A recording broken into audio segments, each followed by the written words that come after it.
Bueno, llegamos a la última lección de este tema de la Biblia. Tiene que ver con las objeciones a la deidad del Espíritu Santo.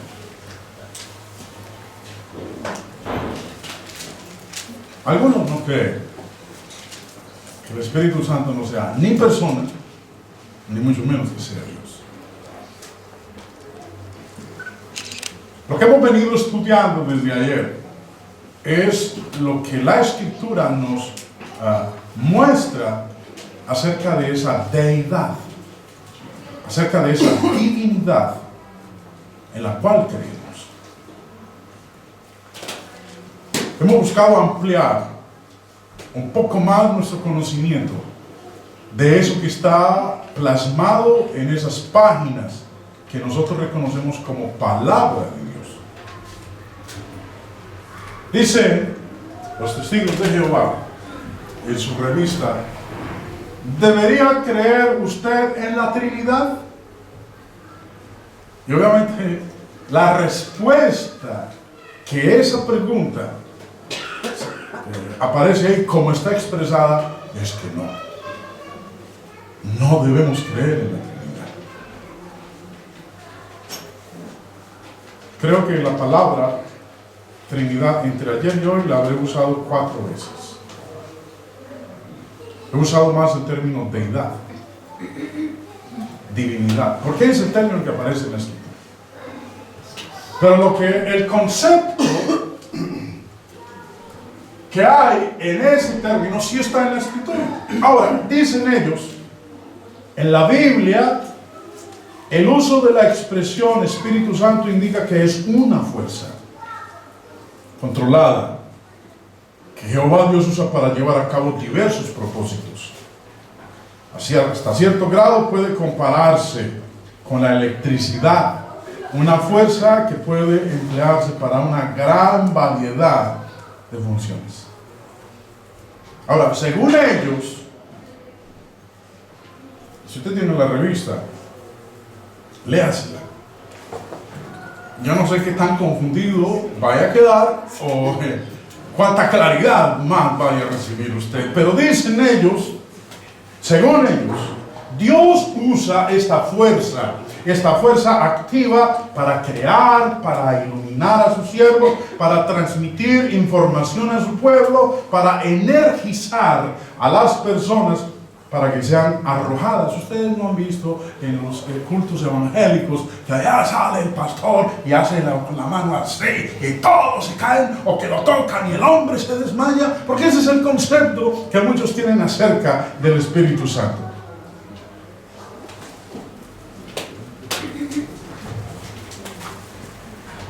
Quiero que hagamos el contraste entre lo que dice la Reina Valera, la versión del 60, con la forma en que está expresado el mismo texto en la versión de la traducción del Nuevo Mundo, que es la Biblia de los Testigos de Jehová. Y empecemos con Génesis 1. Génesis 1:2. Dice, verso 1: en el principio creó Dios los cielos y la tierra. Y la tierra estaba desordenada y vacía, y las tinieblas estaban sobre la faz del abismo, y el Espíritu de Dios se movía sobre la faz de las aguas. Cuando usted llega a su Biblia, la de ellos, hay una ligera variación en cómo está expresado este verso 2 a la forma como aparece en la traducción del Nuevo Mundo. En el principio creó Dios. En el principio Dios creó los cielos y la tierra. Ahora bien, resultaba que la tierra se hallaba sin forma y desierta, y había oscuridad sobre la superficie de la profundidad acuosa, y la fuerza activa de Dios se movía de un lado a otro sobre la superficie de las aguas. Una fuerza.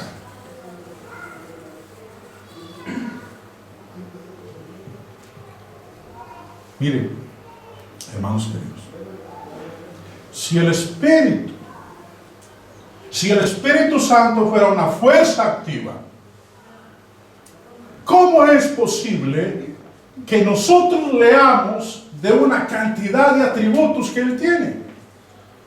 Una fuerza no tiene mente, una fuerza no sabe, una fuerza no escudriña, una fuerza no habla, una fuerza no enseña, no prohíbe, no testifica, no comulga, no ama, no da testimonio, no guía, no envía, no reprende, no intercede, no invita y no llora.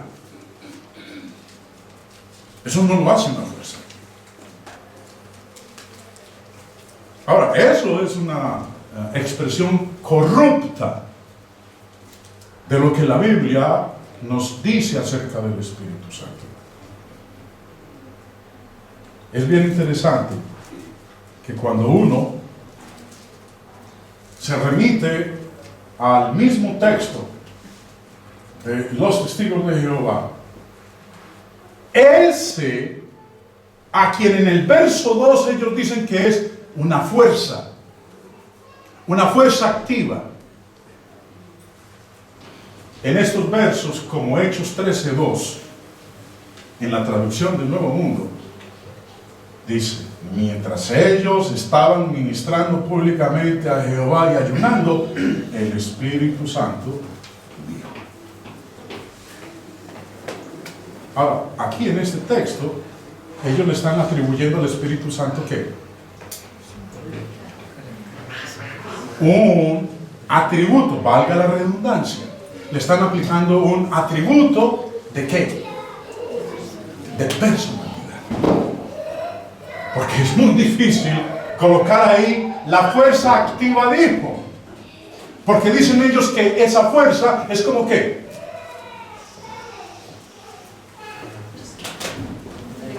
Es como la electricidad. ¿Sí lo dijeron o no lo dijeron?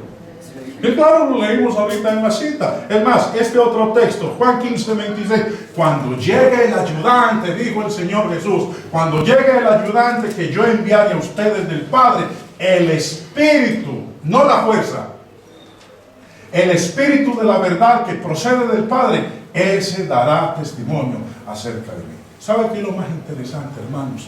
Que cuando usted está estudiando con ellos y les cita estos textos, ellos se cogen la cabeza. ¿Cómo puede ser posible que aquel que nos enseñan a nosotros, que es una fuerza activa, aquí nos está hablando de él como alguien que tiene atributos de persona? La mejor herramienta que uno puede utilizar con el enemigo son las mismas armas del enemigo. Otro texto, Juan 16:13. Sin embargo, cuando llegue aquel, el Espíritu de la verdad, Él los guiará a toda la verdad, porque no hablará por su propio impulso, sino que ¿qué? Hablará las cosas que oye. Una fuerza no oye, la electricidad no oye, la electricidad no habla, una fuerza no habla. Pero cómo se sorprenden ellos cuando uno les muestra estos textos en su propia Biblia y encuentran ahí textos que no han sido corrompidos, solo en el sentido de que lo ponen con E minúscula.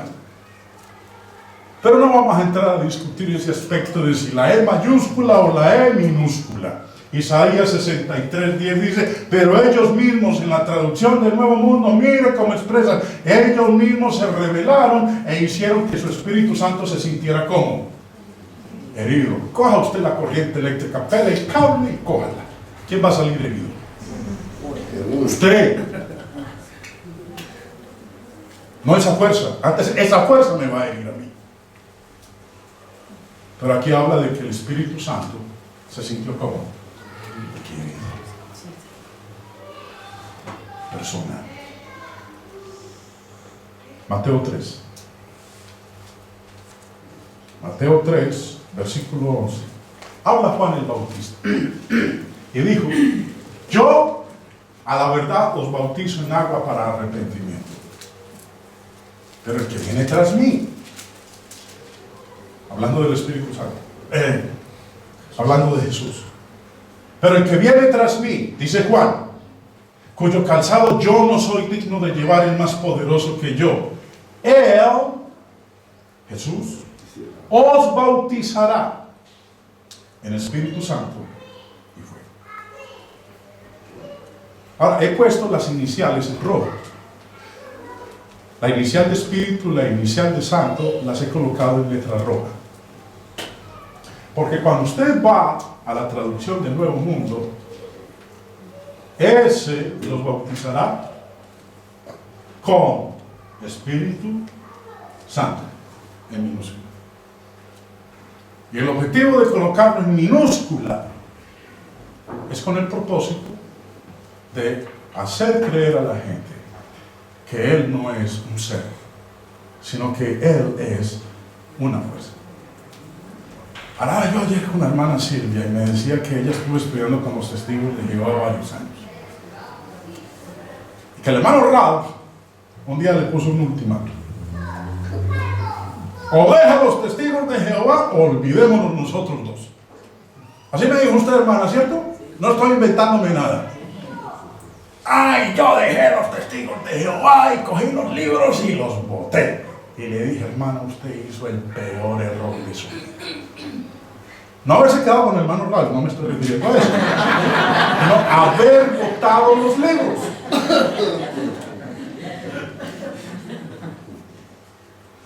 ¿Por qué uno coge esos libros? Esos libros tienen ahí las pruebas para demostrarles con sus mismos libros el error que enseñan. Usted ni siquiera tiene que coger la Biblia, sus mismos libros. Una cita. Este libro. Usted puede vivir para siempre en el paraíso en la tierra. Fue el manual de estudio durante varios años. Ahorita tienen otro, que es Perspicacia. De vez en cuando van cambiando los libros para que no se vayan como aburriendo. Hay que cambiarle las imágenes, porque hacen unas imágenes, híjole, que uno queda extasiado.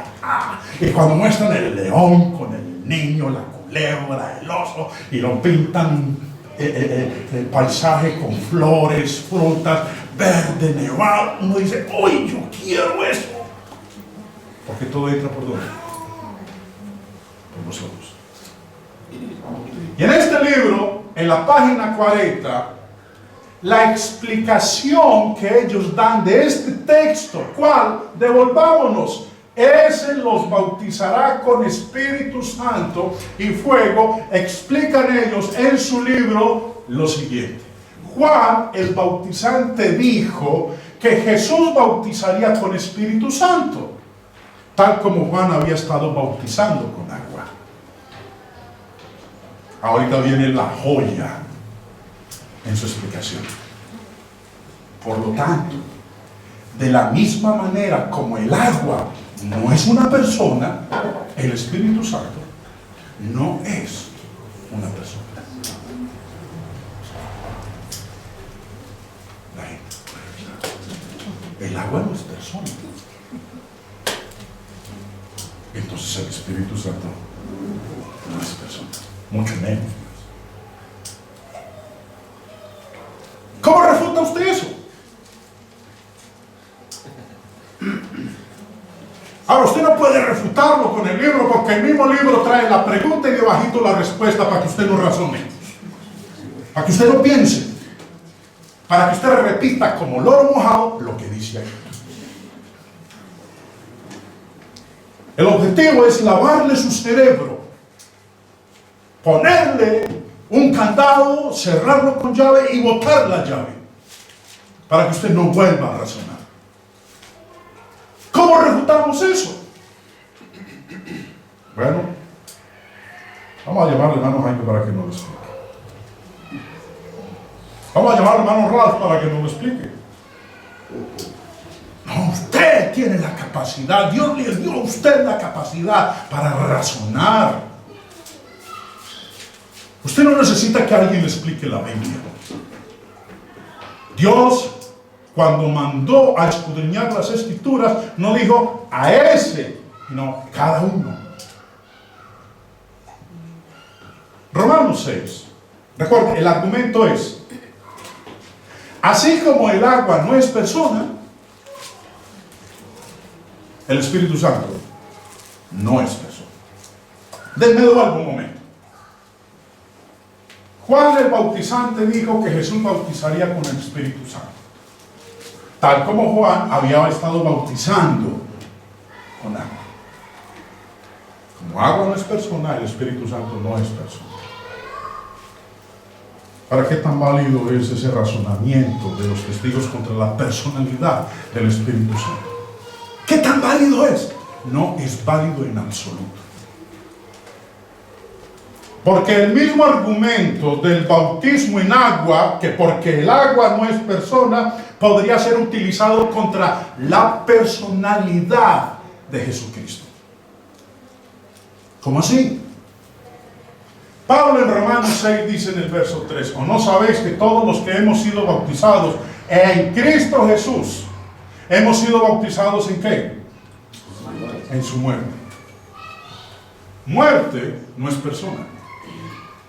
Si muerte no es persona, entonces hemos sido bautizados en Cristo Jesús. Todos los que hemos sido bautizados en Cristo Jesús, hemos sido bautizados en su muerte. Si usamos el razonamiento de ellos, porque el agua no es persona y Él bautizaría en Espíritu Santo y el agua no es persona, eso entonces nos permite a nosotros concluir que el Espíritu Santo no es persona. Ahora, si hemos sido bautizados en su muerte, en la muerte de Cristo, y muerte no es persona, entonces la conclusión lógica a la que tenemos que llegar siguiendo esa línea de razonamiento es que entonces Cristo Jesús no es persona, porque muerte no es persona.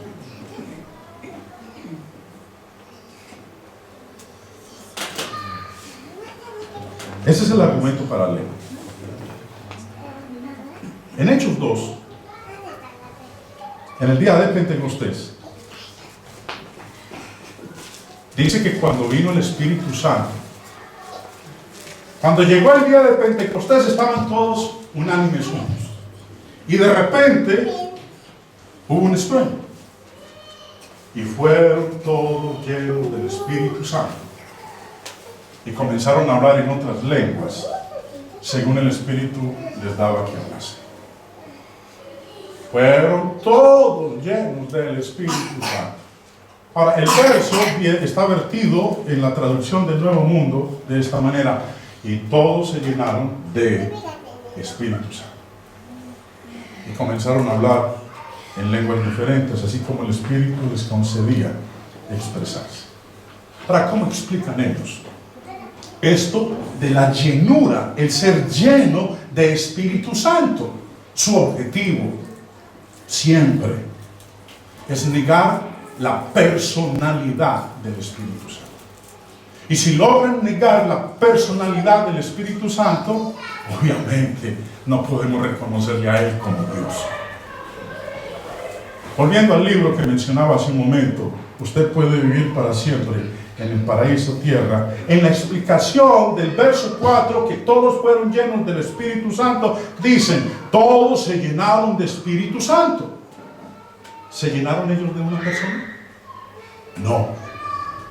Se llenaron de la fuerza activa de Dios. Así, los hechos aclaran que la enseñanza de la Trinidad no es una enseñanza bíblica. ¿Cómo pudiera ser una persona el Espíritu Santo si llenó a unos 120 discípulos a la misma vez? ¿Cómo muestra el derramamiento del Espíritu Santo sobre los seguidores de Jesús que el Espíritu Santo no es una persona? Su objetivo es negar, como sea posible, la personalidad de este miembro de la deidad. ¿Cómo muestra el derramamiento del Espíritu Santo que los seguidores de Jesús, sobre los seguidores de Jesús, que el Espíritu Santo no es una persona? Y la pregunta de estudio al final del libro simplemente concluye que el Espíritu Santo no puede ser persona. ¿Para qué prueba ese argumento? No prueba nada. Si el derramamiento del Espíritu Santo sobre 120 dicen ellos, porque no fue derramado sobre 120. En el día de Pentecostés, no fueron 120 personas las que recibieron el Espíritu Santo. Capítulo 1, antes del día de Pentecostés, dice que en el aposento alto habían como 120 números reunidos. Pero en el día de Pentecostés, cuando vino el Espíritu Santo, esos 120 no recibieron el Espíritu Santo. Solamente lo recibieron los apóstoles. Bueno, no vamos a entrar en discusión de si los 120 o no. El punto es, ese derramamiento, si el derramamiento del Espíritu Santo fuera evidencia contra la personalidad, entonces hay un conflicto. Pero antes de eso, Filipenses. Momentito, me estoy adelantando a este tema. Quiero que lean conmigo en Hechos 2.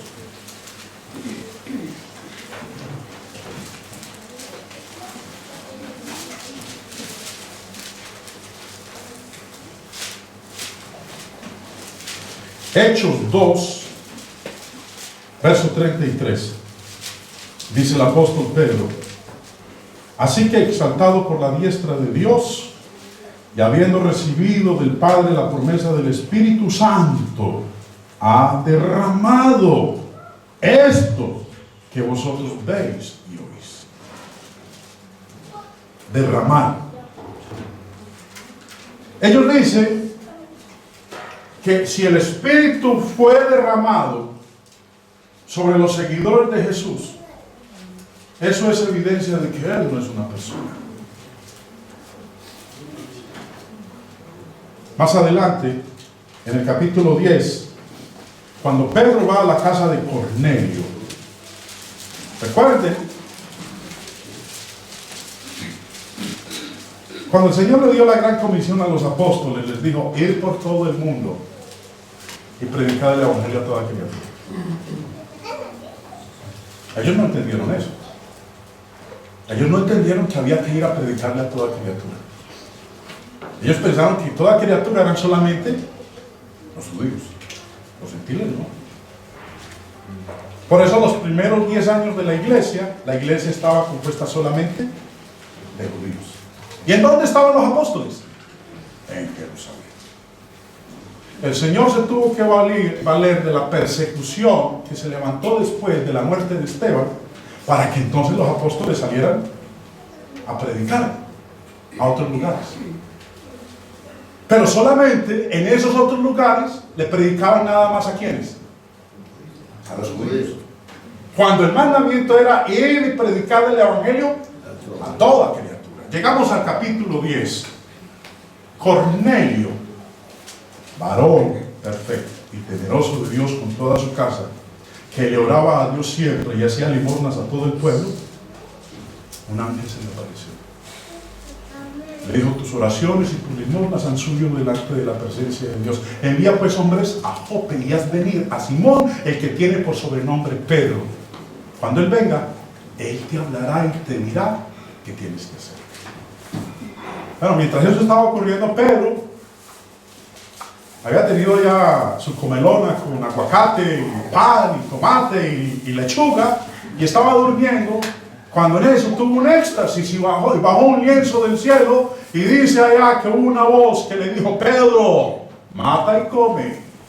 Y en ese lienzo habían toda clase de animales, y de cuadrúpedos, y de reptiles. Y él le dijo a la voz: no, Señor, ¿cómo puede ser posible? Yo nunca, siendo judío, jamás comeré algo inmundo. Y la voz le decía: Pedro, mata y come. Lo que Dios ha limpiado, no lo llames tú inmundo. Y él se quedó pensando en qué significaba eso. Cuando él llega a la casa de Cornelio, dice Hechos capítulo 10, versículo 45, 44, mientras aún hablaba Pedro estas palabras, el Espíritu Santo cayó sobre todos los que oían el discurso. Y los fieles de la circuncisión que habían venido con Pedro se quedaron atónitos de que también sobre los gentiles se derramase el don del Espíritu Santo. Otra vez usa el término derramar. Ahora, ellos dicen, ¿se llenaron ellos de una persona? No. Se llenaron de la fuerza activa de Dios. Así, los hechos aclaran que la enseñanza de la Trinidad no es una enseñanza bíblica. ¿Cómo pudiera ser una persona el Espíritu Santo si llenó a unos 120 discípulos a la misma vez? ¿Cómo muestra el derramamiento del Espíritu Santo sobre los seguidores de Jesús que el Espíritu Santo no es una persona? Que porque el Espíritu Santo fue derramado, ese término derramar significa no persona, sino una fuerza.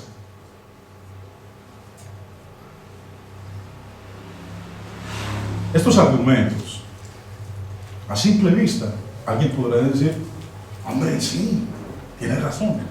No tienen razón alguna, no prueban absolutamente nada. Si el derramamiento del Espíritu Santo fuera evidencia contra la personalidad, si el derramamiento del Espíritu Santo fuera evidencia contra la personalidad del Espíritu Santo, entonces cuando nosotros leemos en Filipenses 2:17, hablando del apóstol Pablo, dice, no obstante, aún si yo estoy siendo derramado como libación sobre el sacrificio, Pablo habla de siendo derramado.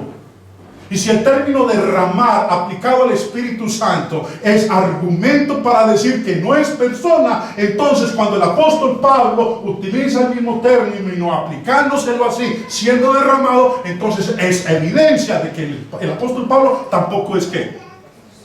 Persona.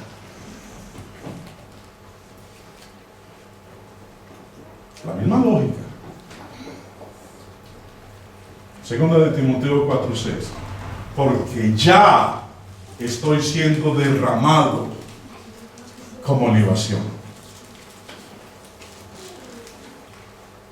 El apóstol Pablo, nadie cuestiona que él era una persona real.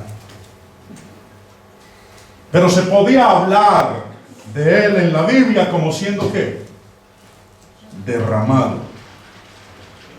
Entonces, el uso de la expresión derramado, aplicándosela al Espíritu Santo, difícilmente podría ser usada como una prueba contra la personalidad del Espíritu Santo.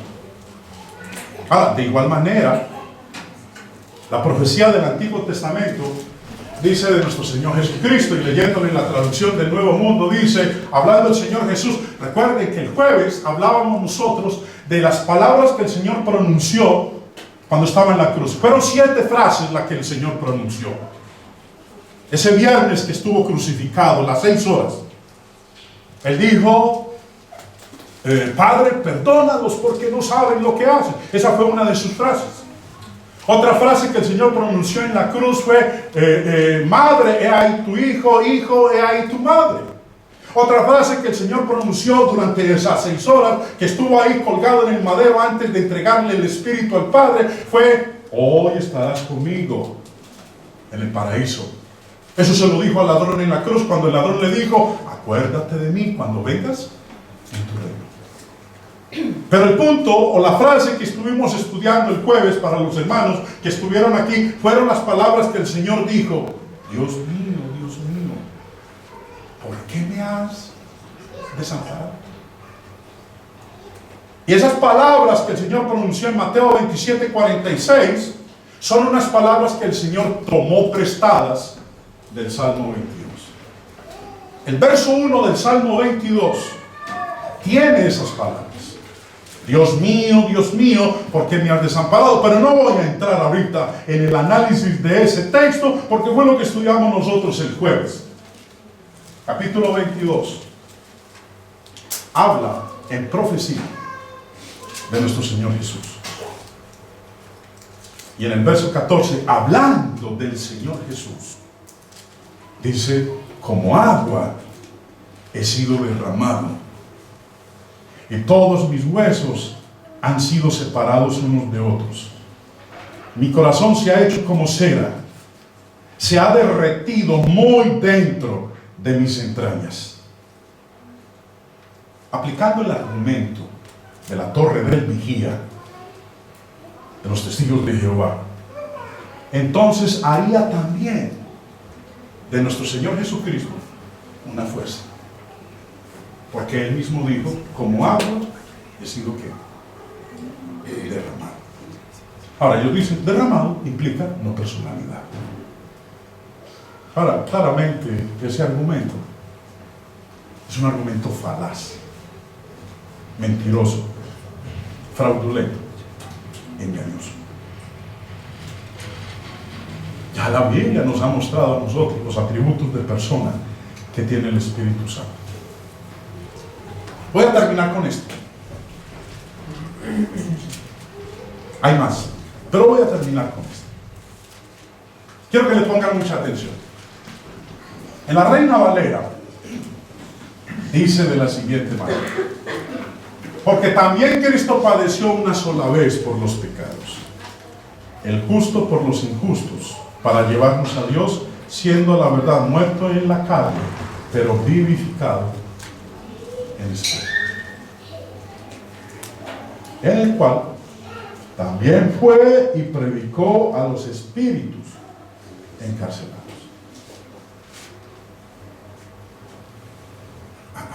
Es probable que alguno esté pensando en su interior, ¿qué será lo que va a decir el hermano Jaime? Estoy exagerando porque yo no sé qué está pensando usted. Nadie sabe las cosas del hombre sino el espíritu del hombre que está en él. Pero vamos a leer estos dos versos en la traducción del Nuevo Mundo. Pues hasta Cristo murió una vez para siempre respecto a pecados, un justo por injustos, para conducirlos a ustedes a Dios, habiendo sido muerto en la carne, pero hecho vivo en el espíritu.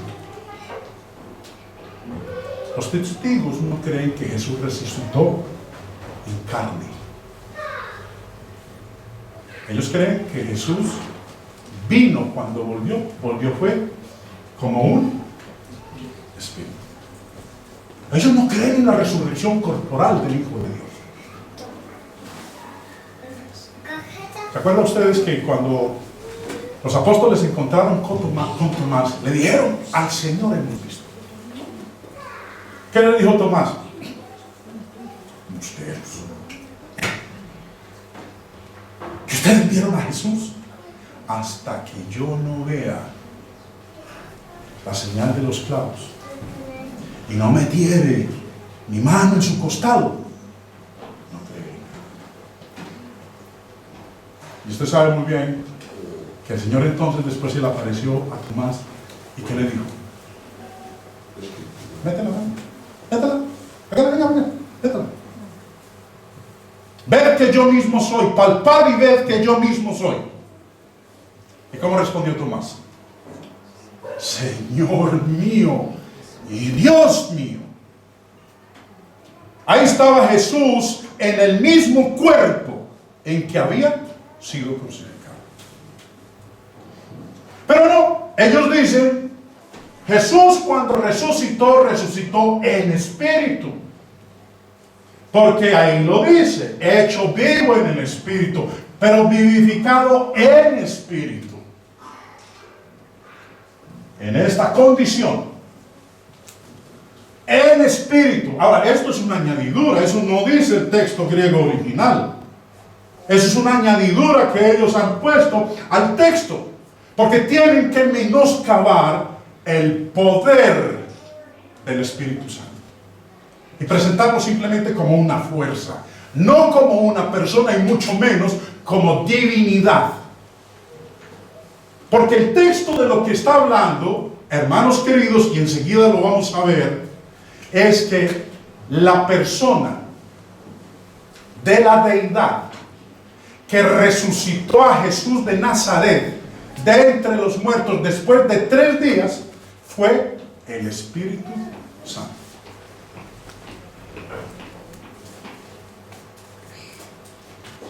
Hermano Jaime, ustedes le fueron las luces. Vamos, que el Espíritu Santo resucitó a Jesús. ¿Dónde está diciendo ahí? Hermano Jaime, yo no leo eso ahí. Ahí dice que fue vivificado en espíritu. El término vivificar en la Biblia es utilizado también para referirse a resucitar. Y ahí dice que fue vivificado, resucitado en espíritu. Bueno, hagamos el ejercicio de leer estos dos versos en versiones diferentes. No vamos a leer la Reina Valera del 60.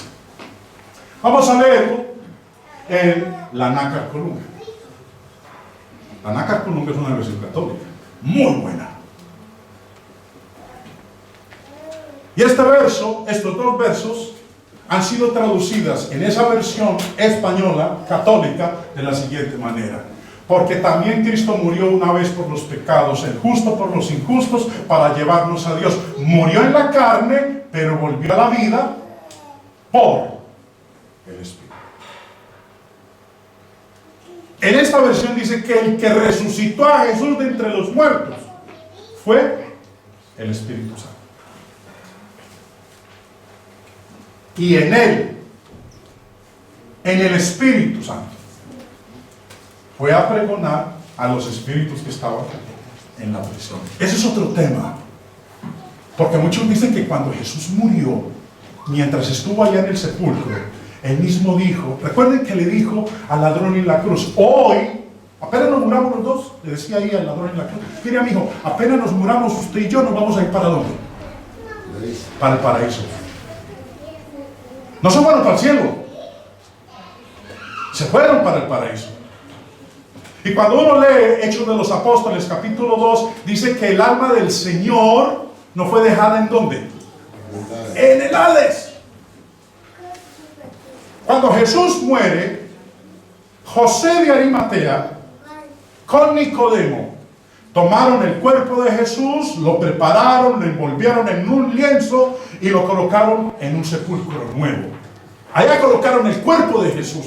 Pero cuando Jesús terminó su última frase allá en la cruz de que Padre, en tus manos encomiendo mi espíritu, y cuando él dijo consumado es, entregó el espíritu.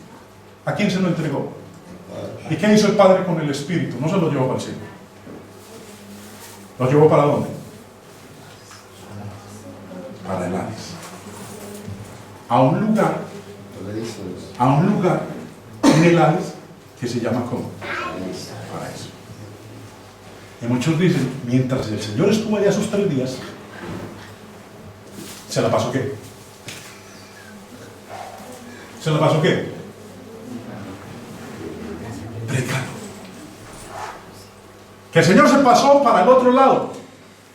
Estaba aquí en el paraíso y pegó un brinquito al otro lado y se puso a predicarle a los que estaban en el otro lugar. ¿Qué es el lugar de qué? De tormenta. ¿Sí? Las prisiones de oscuridad. Que estuvo allá predicándoles a ellos. Porque es lo que dice. Es lo que dicen ellos. El credo, para los que fuimos católicos, que no lo tuvimos que aprender porque nos lo hacían recitar, dice que descendió ¿a dónde? Descendió a los infiernos.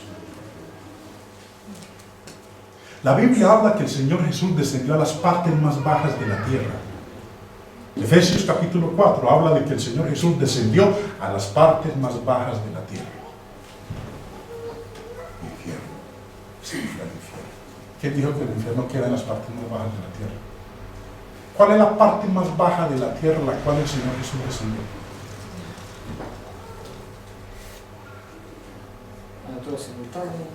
Señor, en la cueva ahí, no sé. la parte más baja de la tierra a la cual descendió el Señor Jesús fue el sepulcro. Vamos. Esa fue la parte más baja. Ahora, el Señor Jesús, en persona, Él en persona.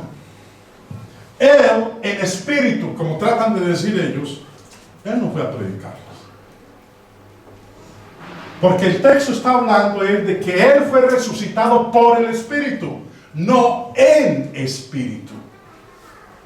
Porque Él mismo se presentó. Es más, cuando se presentó a los apóstoles, después de haber resucitado de entre los muertos, les dijo: tengo hambre. ¿Y qué le dieron de comer? ¿Lo han leído en la Biblia? ¿Qué le dieron de comer? Le dieron pescado.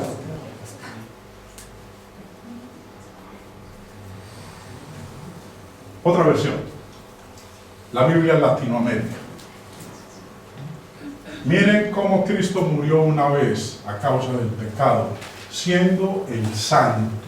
Murió por los malos para conducirlos a Dios. Murió en su carne y resucitó por el Espíritu. ¿Quién resucitó a Jesús? El Espíritu Santo. No que Él haya resucitado en Espíritu.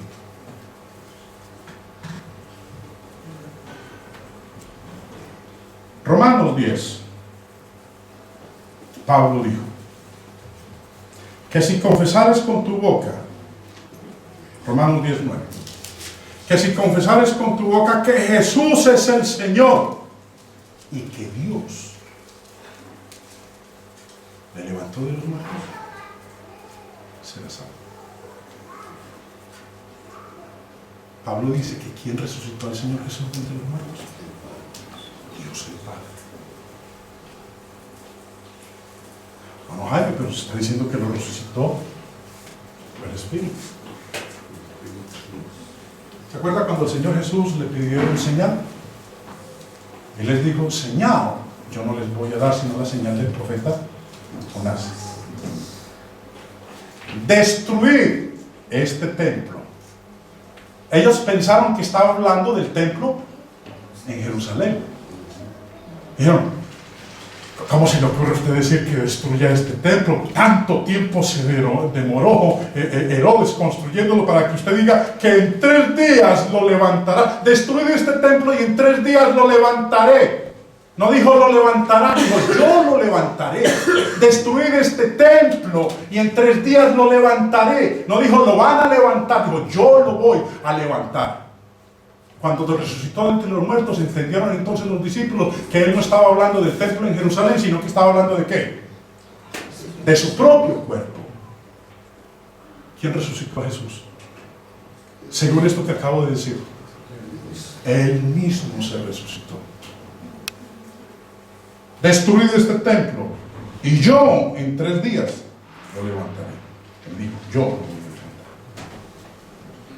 Tengo poder para dar mi vida y tengo poder para volverla a tomar. ¿Por qué? Porque Él es divino. Su naturaleza es divina. Vamos, Jaime, muy bien, listo. El Padre lo resucitó.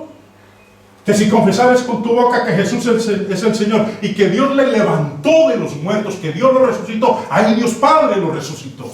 Ahorita el texto en Juan 3 dice que Jesús declaró: en 3 días lo levantaré, yo lo levantaré. No dijo que el Padre lo levantará, dijo yo lo levantaré. Y en Romanos capítulo 8,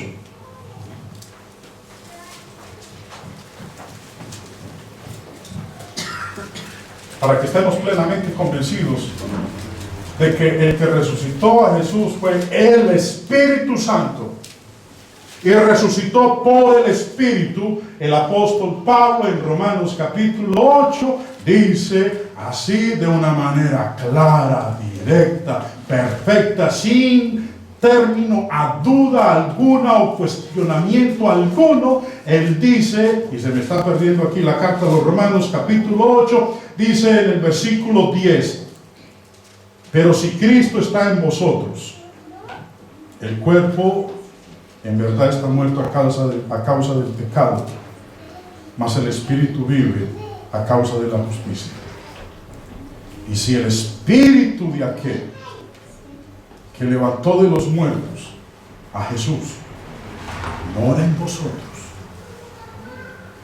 el que levantó de los muertos a Cristo Jesús vivificará también vuestros cuerpos mortales por su espíritu que mora en vosotros. ¿De qué espíritu está hablando aquí el apóstol Pablo en este texto?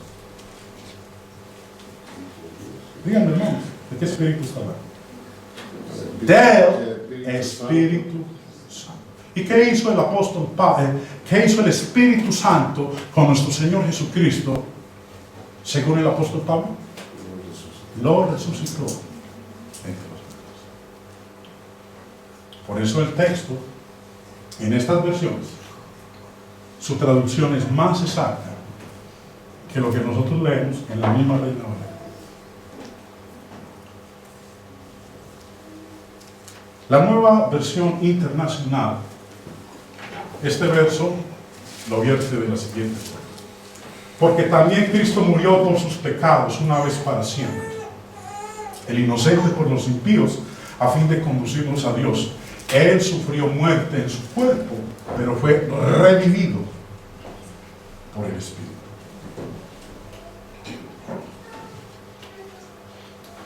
Jesús mismo se resucitó. El Padre lo resucitó. Y el Espíritu Santo también lo resucitó. En la resurrección de Jesús participaron los tres. ¿Por qué? Porque los tres son deidad. Tienen la misma esencia, tienen el mismo poder, tienen la misma naturaleza. Son tres personas distintas, pero poseen la misma naturaleza. Pero cuando ellos, como leíamos hace un momento, traducen en esta condición, es porque están procurando, como siempre lo han hecho, quitarle al Espíritu Santo un atributo divino, para dejarlo simplemente como una fuerza. Y por él, por el Espíritu, fue también y predicó a los espíritus encarcelados. Ahora, ¿cómo así que el Señor Jesús fue y le predicó a los espíritus encarcelados? ¿Cómo lo hizo? No fue Él el que lo hizo. Él no fue en persona a predicarles a ellos. Él fue a predicarles a través de aquel que lo resucitó de entre los muertos. ¿Qué fue quién? El Espíritu Santo. Nosotros leemos, mis hermanos queridos, esta embolatado. La Biblia nos enseña a nosotros varias cosas. Que Noé, durante los 120 años que se demoró construyendo el arca, yo a veces me pongo a pensar en el pobre Noé, 10 años ahí echando martillo, hacha, sinceros, construyendo y predicando: el mundo se va a acabar, el mundo se va a acabar. Y la gente le decía: Noé, ¿qué te vamos a creer a ti, viejo? Usted ya, aquí usted está sufriendo demencia senil, ¿sí? Tiene el mal de Alzheimer, usted, hermano, mire, 10 años construyendo ahí, mire dónde va usted con ese, y que va a haber un diluvio. Noé, nunca hemos visto caer una gota de agua, y usted habla de un diluvio, porque la primera vez que llovió sobre la tierra fue en el diluvio universal. ¿Y qué aguacero el que cayó? Eso fue un lapo de agua el que cayó durante 40 días y 40 noches. Antes la humanidad no había visto llover sobre la faz de la tierra, porque la Biblia nos dice que lo que subía era ¿qué? Un vapor, el cual llenaba toda la tierra. La primera vez que llovió, y cómo llovió, acabó con todo este negocio. Dice que el monte más alto, el agua subió 7 metros más arriba del monte más alto que había sobre la faz de la tierra. 7 metros. Ay, hermano Jaime, ¿dónde lo dice? Léalo. Ahí está en la Biblia, léalo. La Biblia dice que Noé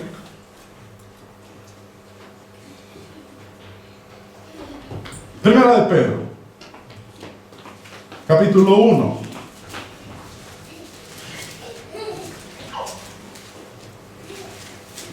Versos 10 y 11. Los profetas que profetizaron de la gracia destinada a vosotros inquirieron y diligentemente indagaron acerca de esta salvación, escudriñando qué persona y qué tiempo indicaba el Espíritu de Cristo que estaba en ellos, el cual anunciaba de antemano los sufrimientos de Cristo y las glorias que vendrían tras ellos. Los hombres del pasado, del Antiguo Testamento, hablaron según el Espíritu de Cristo que estaba en ellos. Es más, nos dice en la segunda carta, capítulo 1, verso 21, porque nunca la profecía fue traída por voluntad humana, sino que los santos hombres de Dios hablaron siendo inspirados, ¿por qué? Por el Espíritu Santo.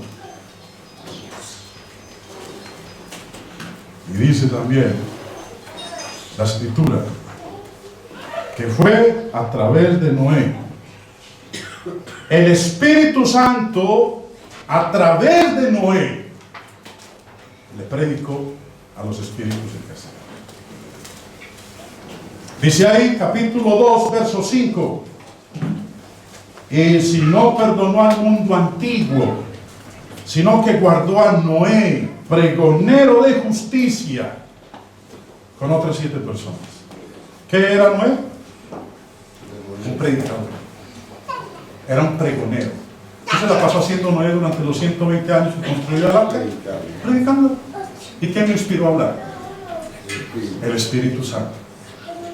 Porque fue a través de ese Espíritu que resucitó a nuestro Señor Jesús de entre los muertos, que el Señor Jesús predicó a los espíritus encarcelados en la época de Noé. Ahora, si usted quiere saber un poquito más, porque a mí se me está acabando el tiempo, además se me acabó el tiempo, puede visitar mi página y descargar este libro. El Hades, el lugar intermedio de la muerte y la existencia del infierno y del castigo eterno. Ahí está este texto de Segunda de Pedro. Con todo lujo de detalles yo no voy a avanzar más, a mí el tiempo se me acabó, pero simplemente, hermanos, antes de terminar, sí quiero decirles a todos ustedes, el objetivo del hombre que no reconoce la deidad que está en las Escrituras, siempre procurará por todos los medios presentar argumentos a fin de menoscabar, en este caso particular que hemos venido hablando hoy, la personalidad y la divinidad del Espíritu Santo.